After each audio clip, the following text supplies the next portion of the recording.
Bonjour à toutes et bonjour à tous. Bienvenue dans cet épisode où on va parler d'un sujet phare du marketing digital, la collaboration avec les influenceurs et des créateurs de contenu. Que vous soyez une petite marque ou un grand nom, travailler avec ces ambassadeurs modernes peut faire décoller votre stratégie. Alors, installez-vous confortablement. On va décortiquer ça dans la bonne humeur et dans l'efficacité. Alors, pourquoi collaborer avec des influenceurs pour une visibilité ciblée?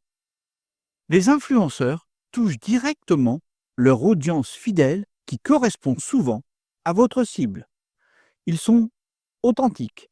Contrairement aux publicités traditionnelles, leur contenu est perçu comme plus authentique. Retour sur investissement beaucoup plus intéressant. Bien menées, vos campagnes boostent vos ventes, votre notoriété ou encore votre crédibilité. Imaginez, vous lancez une marque de tisane bio et vous collaborez avec une créatrice lifestyle passionnée par le bien-être. Jackpot, non? Alors, la question qui se pose, et je suis d'accord, c'est comment choisir les bons influenceurs. Alors la première action, c'est définir vos objectifs le plus précisément possible. Souhaitez-vous augmenter votre notoriété, générer des ventes ou engager votre communauté? Il faut pour ça savoir de quel type d'influenceurs on a besoin. On a d'abord les nano-influenceurs qui ont entre 1000 et 10 000 abonnés, fort taux d'engagement idéal pour des niches. On a ensuite les micro-influenceurs qui ont entre 10 000 et 100 000 abonnés. C'est un équilibre parfait entre proximité et impact. Ensuite viennent, et pour terminer, macro-influenceurs et célébrités. Ils ont entre 100 000 et plus abonnés, donc c'est-à-dire que la puissance est là pour toucher un large public. Alors, avant de vous lancer, il faut analyser leur contenu, la qualité visuelle, leur valeur, le ton qu'ils utilisent. Est-ce en phase avec votre marque? Est-ce que vous avez envie de leur confier? Il va falloir évaluer aussi leur engagement. 1 million d'abonnés avec peu de likes, peu de commentaires, ça sonne faux. Un petit conseil, privilégiez ceux qui sont passionnés par votre domaine. Si votre produit leur parle, la collaboration sera naturelle. Ce sont mes premiers conseils pour trouver les bons influenceurs. Ensuite, il va falloir établir une relation de confiance avec eux. Il va falloir avoir une approche personnalisée. Oubliez les messages copier-coller.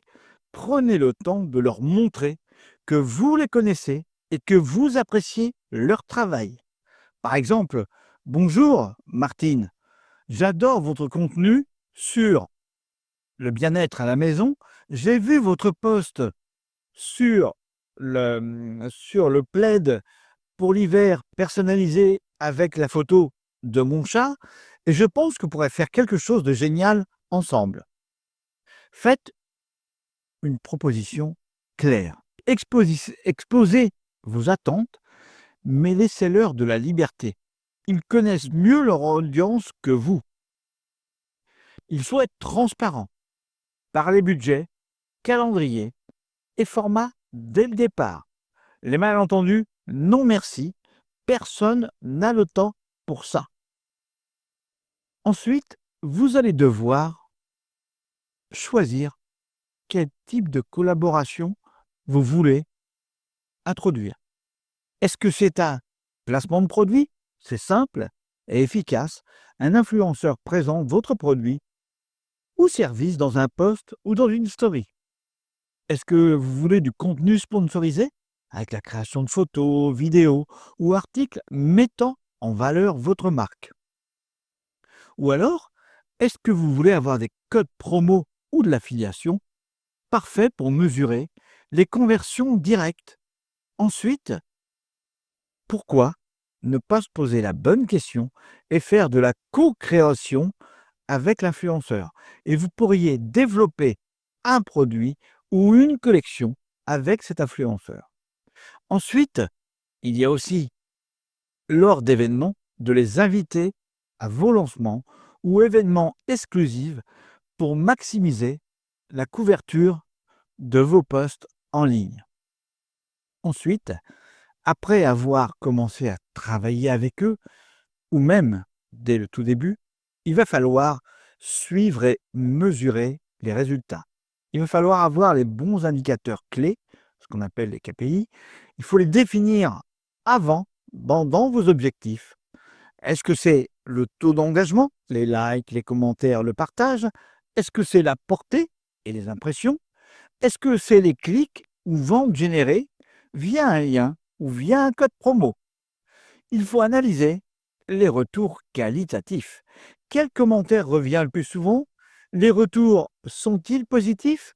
Un outil comme Google Analytics ou des plateformes dédiées peuvent vous simplifier la tâche et vous donneront des informations hyper importantes plutôt que d'avoir une vue superficielle des résultats. Alors, il y a malgré tout des erreurs à éviter. C'est de sous-évaluer le travail des influenceurs. Créer du contenu de qualité prend du temps. Respecter leur expertise. Manquer de transparence, c'est aussi un problème. Préciser si c'est un partenariat rémunéré, c'est une obligation légale dans beaucoup de pays. Attention, ne pas diversifier. Ne mettez pas tous vos œufs dans le même panier. Tentez plusieurs types d'influenceurs et vous pourrez garder celui qui vous plaît le plus. Maintenant, je vais vous citer quelques collaborations avec des micro-influenceurs, donc je vous rappelle, des gens qui ont entre 10 000 et 100 000 abonnés. Par exemple, dans le secteur de la beauté et du bien-être, vous lancez une nouvelle crème hydratante bio.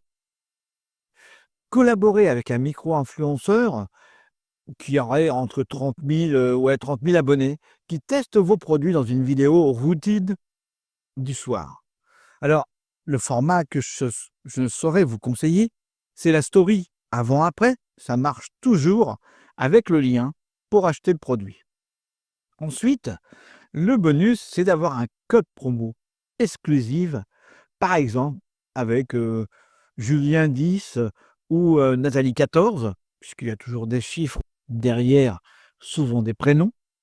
Ensuite, dans la même gamme d'actions qui vont valoriser notre ami, ça serait de proposer des ateliers live Instagram ou Zoom avec un influenceur du bien-être pour montrer comment intégrer votre huile essentielle dans des séances de relaxation, par exemple.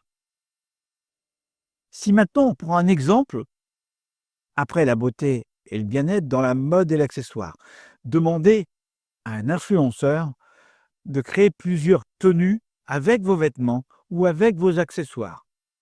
Ça crée des vidéos, des Reels ou des TikTok avec des transitions dynamiques qui, par exemple, vous faire passer du look décontracté au look soirée.